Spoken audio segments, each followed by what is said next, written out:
Bonjour les parents qui cheminent et bienvenue dans ce nouveau podcast dans lequel je voudrais vous parler de comment enseigner la responsabilité émotionnelle à vos enfants. Alors évidemment, avant de pouvoir enseigner la responsabilité émotionnelle à nos enfants, il faut déjà avoir compris pour nous ce qu'est la responsabilité émotionnelle et du coup le vivre de notre côté. Commençons donc par ça. Qu'est-ce que la responsabilité émotionnelle? Et je vais vous donner en tout cas ma définition puisque en réalité, si on cherche sur Internet, ce que j'ai fait un petit peu avant d'enregistrer cet épisode, on tombe plus sur des notions d'intelligence émotionnelle, de régulation émotionnelle, que sur ce que moi j'appellerais la responsabilisation émotionnelle.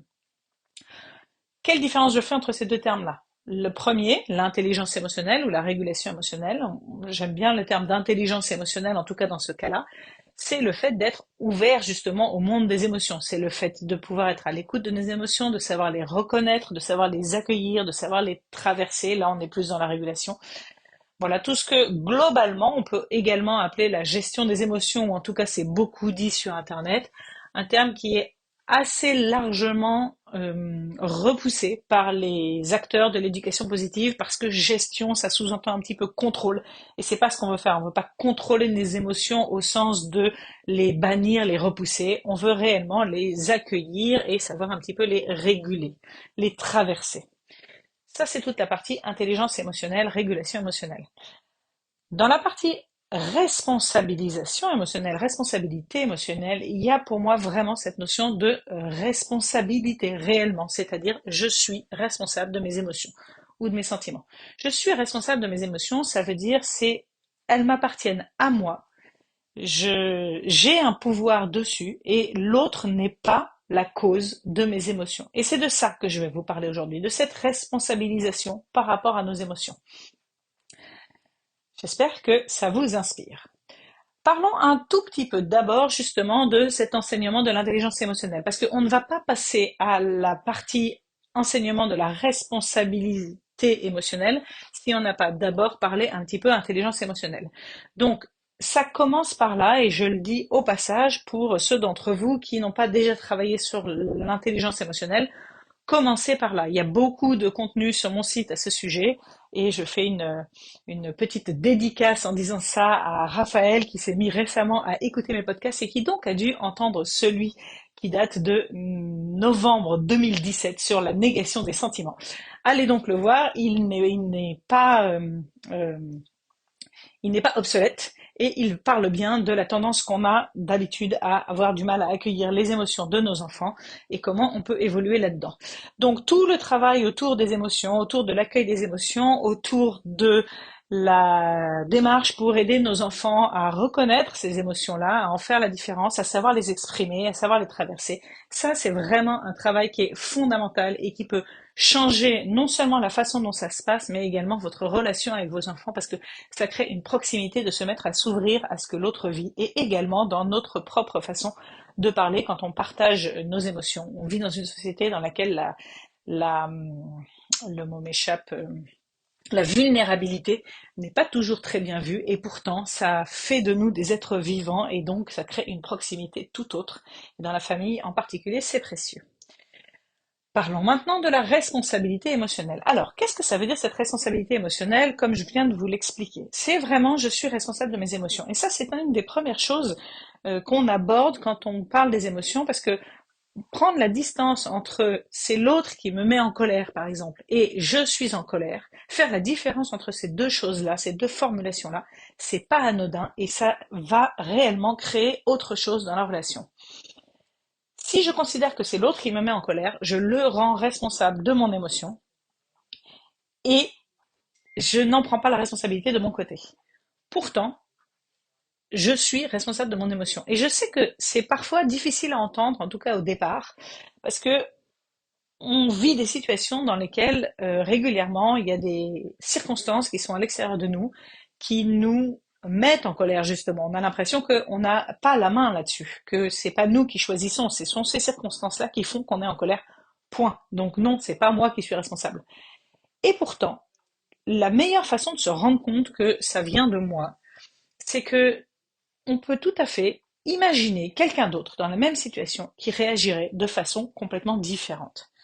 Et ça prouve que cette réaction, elle est en fait individuelle. Et même si évidemment il y a certaines circonstances qui ont tendance à créer chez peut-être la majorité des gens le même genre de réaction, n'empêche que c'est pas automatique, c'est pas obligatoire. En réalité, ces circonstances-là sont neutres et ce qui crée l'émotion, ce sont les pensées qu'on a sur cette circonstance. C'est ce moment où, et parfois c'est inconscient, cette circonstance vient résonner en nous par rapport à nos expériences, nos croyances, nos habitudes, nos principes, nos valeurs. Ça crée tout un tas de pensées, voilà, dont on n'a peut-être même pas conscience et qui crée chez nous une émotion, un sentiment. Et c'est cette émotion, ce sentiment qui va être le départ de notre réaction ensuite. Alors, je vous donne un exemple concret. On en a discuté récemment en classe de CE2 lors d'une intervention en classe que je faisais justement sur les émotions. Et je leur citais l'exemple de si quelqu'un vous dit oh, c'est complètement nul ce que tu fais. Réaction classique, c'est que consciemment ou inconsciemment, ce qu'on pense c'est non mais c'est pas sympa de me dire ça, ça va pas, non, et puis d'abord on se dit pas des trucs comme ça, etc. Émotion, on est hyper agacé, et réaction, on va lui dire bah arrête, t'as pas le droit de me dire ça. Ce qui en général n'améliore pas les choses.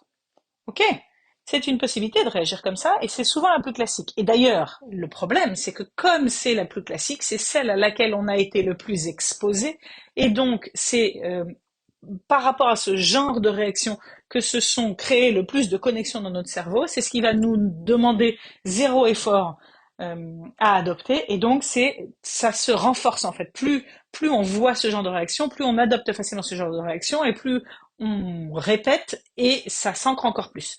Donc forcément, on tourne en rond avec des réactions comme ça. Et pourtant, on pourrait très bien imaginer réagir complètement différemment grâce à d'autres pensées. Donc, typiquement, l'autre enfant s'approche de moi et me dit oh, c'est complètement nul ce que tu fais. Je pourrais me dire ah ok, bon, lui il trouve ça nul, moi je trouve ça bien. Ressentir de l'indifférence et lui dire simplement ok. Ou bien, troisième scénario, je vous le raconte comme je le fais un peu en classe hein, avec les élèves de CE2. Troisième scénario, la personne arrive et dit oh c'est nul ce que tu fais. Pensez bah c'est bizarre qu'il me parle comme ça, d'habitude il est plutôt sympa, il doit pas être bien aujourd'hui. Sentiment, préoccupation, réaction, ça va pas, il y a quelque chose qui va pas aujourd'hui? C'est assez impressionnant de voir comment on peut réagir de façon complètement différente face à la même circonstance. Ça démontre à quel point on est responsable de nos émotions. Et ça demande aussi d'entretenir des pensées, des réactions qui sont différentes, de pas tomber dans le piège de la réaction classique et immédiate, à condition évidemment qu'on ait envie de changer de réaction. Parce que quand j'ai posé en classe la question de, ok, parmi ces trois scénarios, 1, 2, 3, lequel des trois vous aimeriez pouvoir adapter si vous vous en sentiez capable, si vous aviez le choix? Alors les élèves m'ont tous répondu 2 ou 3, sauf un qui lui m'a dit 1. Il préférait s'énerver sur le premier. Et du coup, on en a parlé. On a dit, ah bon, pourquoi? Bah, parce que c'est pas juste. Il me dit un truc qui est pas sympa, et alors il faudrait que juste il s'en sorte à bon, en fait. Évidemment, cet enfant a grandi dans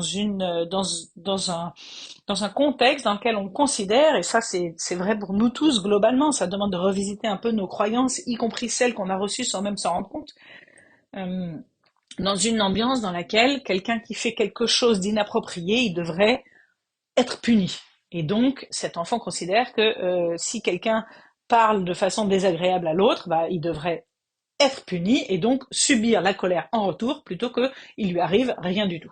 Donc là, j'ouvre un autre débat dans lequel je ne vais pas rentrer tout de suite, mais je vais rester sur cette notion de responsabilité émotionnelle.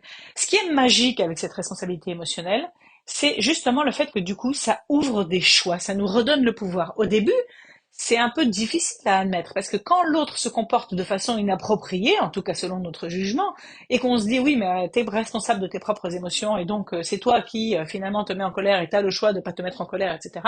On se dit bah non, c'est lui, il se comporte mal, point. Voilà, donc on n'a pas envie d'entendre ça au départ. Et pourtant, d'un certain côté, c'est hyper rassurant. Ça veut dire en fait, j'ai pas besoin de subir ce que me fait subir l'autre. Je peux moi choisir autre chose. Ce que dit par exemple Philippe Haïm, qui travaille énormément en rapport avec le harcèlement scolaire, lui il dit l'autre n'a pas de télécommande sur mes émotions. Et c'est exactement cette notion-là. Et donc il a même une phrase qui est je peux choisir de passer une bonne journée, quoi que tu en penses, ou quoi que tu me fasses. Alors évidemment, c'est facile de dire ça comme ça. Évidemment qu'il y a des comportements des autres qui vont faire que c'est plus ou moins difficile de passer cette bonne journée. Mais quand même, ça redonne un peu de notre pouvoir. D'accord? Donc je suis responsable de mes émotions et je ne suis pas responsable de celles des autres. Les comportements qui peuvent déclencher des émotions sont justement, le mot que je viens d'employer, des déclencheurs. Ce ne sont pas les causes profondes. Il y a des déclencheurs qui assez facilement et assez répétitivement nous envoient dans certaines émotions, mais ce ne sont pas pour autant les causes. D'ailleurs, même si on prend des comportements qui sont réellement tout à fait inacceptables, type harcèlement, on peut voir que l'enfant qui subit le harcèlement, en fonction des cas, il peut se sentir en colère, effectivement, ou triste, ou honteux, ou seul, et ces émotions sont différentes. Évidemment, en l'occurrence, aucune de toutes celles-là n'est agréable, n'empêche que ça prouve bien que chacun a ses propres émotions, et donc ça donne ça ouvre en fait toute une panoplie d'autres chemins qui peuvent être choisis pour aller vivre autre chose. Et c'est exactement ça qu'ils ont conclu en CE2. Quand on a parlé de ces différentes réactions, ils ont dit, ça veut dire qu'il y a plusieurs chemins. Et c'est ça qu'on a envie de transmettre aux enfants, c'est qu'il y a plusieurs chemins. Ils n'ont pas à subir leurs émotions, ils ont à accueillir leurs émotions et à choisir comment ils veulent réagir ensuite. Voilà. Donc, comment on fait pour transmettre cette notion de responsabilité émotionnelle à nos enfants? Alors évidemment, c'est toujours la même chose. La meilleure façon de transmettre quelque chose, c'est d'en être soi-même le modèle. Et c'est pas évident parce que nous-mêmes, on n'a pas grandi avec. Nous-mêmes, on a tendance à un peu subir nos émotions, à pas savoir l'exprimer avec les mots qui en prennent la responsabilité. Donc, le premier outil pour ça, pour pouvoir en donner le modèle, c'est d'adopter ce qu'on appelle le message je, qui est si cher à Thomas Gordon.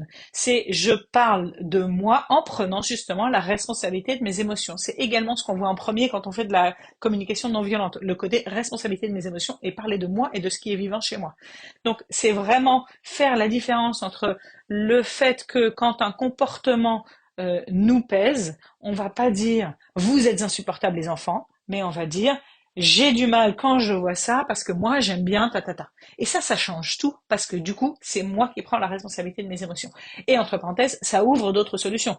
L'exemple que j'aime donner, c'est celui où il y a du bruit dans le salon parce que les enfants sont par exemple en train de jouer de façon forte. Et j'ai beau leur dire de faire moins fort, ils continuent. Ben, au bout d'un moment, c'est pas eux qui sont insupportables, c'est moi qui ai besoin de calme. Et donc, ça peut ouvrir, le fait d'en prendre la responsabilité, ça peut ouvrir des voies qui sont pas forcément les mêmes. C'est-à-dire, ça peut être moi qui décide d'aller m'isoler, si c'est possible. Ça peut être de leur dire, tiens, ce jeu-là, j'ai l'impression que il est pas possible de le faire sans bruit parce que ça fait partie du jeu. Est-ce que c'est ok de le faire dans votre chambre? C'est pas que votre comportement est inapproprié, c'est que votre comportement à ce moment-là, il n'est pas compatible avec mes besoins à ce moment-là. Et à ce moment-là, on peut se rejoindre et trouver des solutions qui marchent pour tout le monde. Ça crée une ambiance complètement différente. Donc voilà, ce message-jeu. D'autre part, en termes de modèle, il y a aussi ce qu'on peut appeler le temps de pause. C'est-à-dire que quand je sens, moi personnellement, que mes émotions sont en train de déborder, en tout cas de monter suffisamment pour que j'arrive bientôt dans des moments où mon comportement ne va pas être tout à fait en lien avec ce que j'aimerais pouvoir faire. Ça vous arrive à vous aussi, j'imagine. Eh bien, parce que j'ai beau avoir toute cette théorie, je n'arrive pas toujours à faire exactement ce que j'aimerais faire. Si je sens que ça vient, je vais me retirer et je vais l'expliciter. Je vais dire, bon, là, je suis plus capable, je vais prendre une pause et je reviens. Et ça aussi, c'est une forme de responsabilité émotionnelle, c'est-à-dire, je prends la responsabilité d'être à l'écoute du fait que ce que je vis, c'est trop intense pour que je sois capable d'y faire face pour l'instant. Je m'isole moi-même et je reviendrai quand j'aurai les moyens d'entrer en relation avec l'autre. Et ça, c'est un modèle qui est puissant. Voilà, donc je vous encourage à faire ça. Alors en termes de vocabulaire, pour vous dire ce que ça donne chez nous quand justement on évite d'accuser les autres de nos propres émotions, c'est que ça fait maintenant quelques années qu'on a supprimé de notre vocabulaire l'émotion «tu m'énerves», puisque on a bien compris que ce n'est pas l'autre qui nous énerve, la colère, elle vient de nous-mêmes, et donc on dit je m'énerve, ce qui donne des situations assez rigolotes, parce que du coup ça nous permet, et d'ailleurs c'est pas mal que ce soit assez rigolo, parce que ça permet de désamorcer un petit peu les choses parfois. Euh, je m'énerve, si vous voulez pas adopter je m'énerve, vous pouvez au moins adopter ça m'énerve, c'est déjà complètement différent de tu m'énerves, et d'ailleurs ça me fait penser à une activité qu'on fait aussi parfois en classe, qui s'appelle ça m'énerve et j'aimerais, on parle avec les enfants de justement comment exprimer ça, ce qui nous énerve et ce qu'on aimerait vivre à la place. Et dans la démarche de ça m'énerve, on a justement cette distanciation avec l'autre. C'est-à-dire que je me souviens de la première fois que j'ai fait cette activité, c'était en classe de CP, et on parlait de ce qui pouvait nous énerver, et il y a une petite fille qui dit ça m'énerve quand Mathieu marche sur mon tapis de dictée. Et je lui dis, d'accord, et est-ce que si c'était quelqu'un d'autre que Mathieu, ça t'énerverait pas? Elle m'a dit, bah si, en fait, ça m'énerve qui que ce soit. Ah, donc est-ce que ça t'énerve que Mathieu marche sur ton tapis de dictée, ou est-ce que ça t'énerve quand quelqu'un marche sur ton tapis de dictée? Ah bah ça m'énerve quand quelqu'un marche sur mon tapis de dictée. Ok, donc en l'occurrence, il se trouve que c'est Mathieu qui l'a fait, et donc quand tu vas le dire à Mathieu, tu vas pouvoir lui dire, tu sais Mathieu, ça m'énerve quand quelqu'un marche sur mon tapis de dictée. Mais du coup, quand tu lui dis comme ça, c'est plus lui qui est visé, c'est le comportement qu'il a adopté à ce moment-là. Et ça change tout dans sa possibilité de le recevoir, parce qu'il va se sentir beaucoup moins accusé. Voilà, ça, ce sont les démarches qu'on peut adopter pour montrer un petit peu la responsabilité émotionnelle. J'espère que tout ça vous inspire. J'ai quand même un dernier mot, parce que quand on parle de responsabilité émotionnelle, et je l'ai dit au passage, on dit qu'on est responsable de ses propres émotions et qu'on n'est pas responsable de celles des autres. Et parfois, il y a une déresponsabilisation dans la démarche de l'ordre de ah oui, non, mais s'il s'énerve, de toute façon, c'est lui qui s'énerve, hein, c'est pas moi, hein, c'est pas à cause de moi, lui, il est responsable de ses propres émotions. Oui, d'accord. Il faut pas non plus que ça serve d'excuse à tout comportement qu'on peut avoir avec l'autre, parce que de toute façon, il est responsable de ses émotions. Bien sûr, on est bien d'accord, et c'est ce qu'on a dit tout à l'heure, il y a quand même certains comportements qui sont plus déclencheurs que d'autres. Alors, soit ce ne sont pas les causes fondamentales, par exemple, si quelqu'un nous parle mal, peut-être que ça c'est un déclencheur, et que la cause fondamentale c'est que moi j'aime vivre le respect, et que c'est pour ça que ce comportement-là, il me plaît pas à ce moment-là, mais en réalité, je sais qu'il y a d'autres contextes et d'autres personnes dans lesquelles peut-être que moi je considère être parler mal, eux, ça fait partie de leur mode de communication et ils vont pas ressentir la même chose au même moment. Donc, tout est question de où on place notre propre limite. N'empêche qu'il y a quand même des comportements qui sont effectivement inappropriés, désagréables, etc. Et c'est important de savoir que on a en nous aussi un pouvoir de choix sur ce qu'on va adopter comme comportement, sur l'impact que peuvent avoir nos paroles. Ça, par exemple, c'est important. Euh, d'en avoir conscience et donc de développer l'empathie. Et cependant, et là je fais le lien entre les deux, ce qui est intéressant dans le développement de cette empathie, c'est ce qu'on peut appeler la règle d'or. Alors pourquoi je l'appelle la règle d'or? Parce que c'est un peu, ça rejoint ce que les anglophones appellent la règle d'or. Donc nous, les Français, on dit et on répète, et on a entendu depuis qu'on est petit, ne fais pas aux autres ce que tu ne veux pas qu'ils te fassent. Et les anglophones, les Américains en particulier, ont une règle d'or, ils disent juste la règle d'or, ils savent ce que c'est fais aux autres ce que tu veux qu'ils te fassent. On reconnaît bien là leur formule un peu plus positive que la nôtre, c'est déjà sympa. Mais en fait, chez nous, depuis quelques années déjà, on a changé cette règle-là, parce que finalement, justement, comme on est tous différents, on a tous des choses qui nous plaisent et qui nous plaisent pas, qui sont pas forcément les mêmes. Donc, de dire, par exemple, mais t'aimerais, toi, qu'il te fasse ça? Bah, moi, ça me gênerait pas, peut répondre un enfant. Et c'est peut-être complètement sincère. Peut-être que ce qu'il est en train de faire à l'autre, lui, ça le gênerait pas. Et donc, si on ne développe l'empathie qu'en revenant à son propre référentiel, ben, on développe pas complètement l'empathie. Parce que l'empathie, c'est réussir à accepter à se mettre un peu à la place de l'autre, en acceptant en particulier qu'il a d'autres façons d'aborder les choses et d'appréhender les choses. Et donc la règle qu'on donne, nous, chez nous, c'est ne fais pas aux autres ce qu'ils n'aiment pas qu'on leur fasse, ou fais aux autres ce qu'ils aiment qu'on leur fasse. Qu'on le dise en positif ou en négatif, en tout cas l'important, c'est pas ce que toi tu considères être sympa ou pas sympa. C'est soit à l'écoute, à l'observation, pour voir si l'autre il apprécie. Et donc, t'as l'impression qu'il apprécie là ce que tu fais? Ça, c'est important. Même si toi, de ton point de vue, c'est quelque chose qui est pas grave. Voilà, je vais terminer là-dessus. J'espère que ce podcast vous a inspiré. Si vous avez des commentaires, écrivez-moi et partagez ce podcast avec ceux qui pourraient avoir du plaisir à l'écouter également. À très vite!